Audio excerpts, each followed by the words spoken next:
Hi, I'm Catherine. I'm the founder of Bearaby. We make sustainable weighted blankets, and I'm super excited to be here today because cleaning and caring sustainably in an eco-friendly way for the blankets is an important part for us as a company as part of our overall ethos and commitment to sustainability. Hi, I'm Corinna. And I'm Teresa. We're sisters and co-founders of Celsius, an eco-friendly garment care provider and laundromat in Williamsburg, Brooklyn. And we're equally as excited to speak to you about washing weighted blankets. Again, washing is our day-to-day, so we love talking about it. So Catherine, I'm really curious about your sleep habits and which Bearaby weighted blanket you use. Well, I love sleeping, first of all. I also love naps. And we have different weights, and usually you pick a weighted blanket based on your body weight. We usually recommend 10% of your body weight, but I'm actually using a 35 queen size weighted blanket, which is really cuddly. How often do you wash your blanket?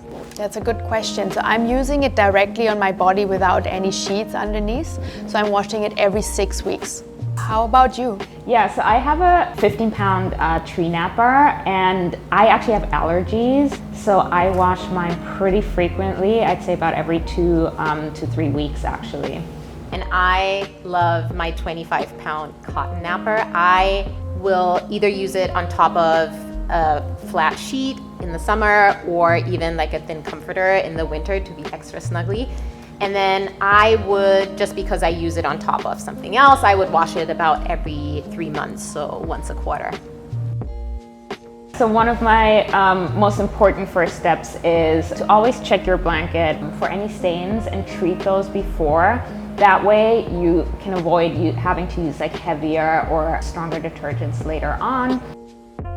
And then in terms of washing the blanket, we always suggest to go with a cycle that has a reduced spin cycle, so those lovely loops don't get stretched out. So on your machine, that might be a delicate cycle or maybe a permanent press cycle. And then you also want to go with a cold wash cycle. As always, that's the most sustainable thing to do as well. It's both gentle on the fibers, and then you're using less energy to heat up the water.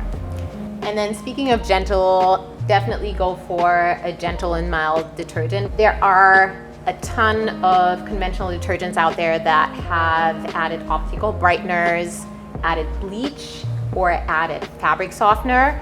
You definitely want to steer clear of any of those because they can damage the fibers of your weighted blanket. If you want to be as sustainable as possible, we also recommend going for a biodegradable detergent.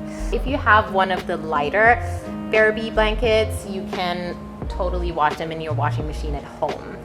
If you have one of the heavier weights, like Catherine, for example, the 35-pound one, it may be a little bit too heavy for a residential machine, so you definitely want to seek out a laundromat that you trust, and they'll be able to provide a machine big enough to handle that heavy weight, and they may also be able to guide you in the right directions when it comes to washing and drying steps. So for the dryer, we also suggest to go with a lower temperature that will be gentler on the fibers, making your weighted blanket last a lot longer. And again, you're reducing that energy usage. That being said, with a weighted blanket, you definitely want to make sure that it's completely dry. So that might mean running the cycle twice. Air drying is, in many cases with your clothing, the more sustainable and energy-saving option. Hang drying will stretch out those lovely loops that we were talking about earlier, and the tumble dryer will really make for a nice and fluffy and cozy result once you take it out.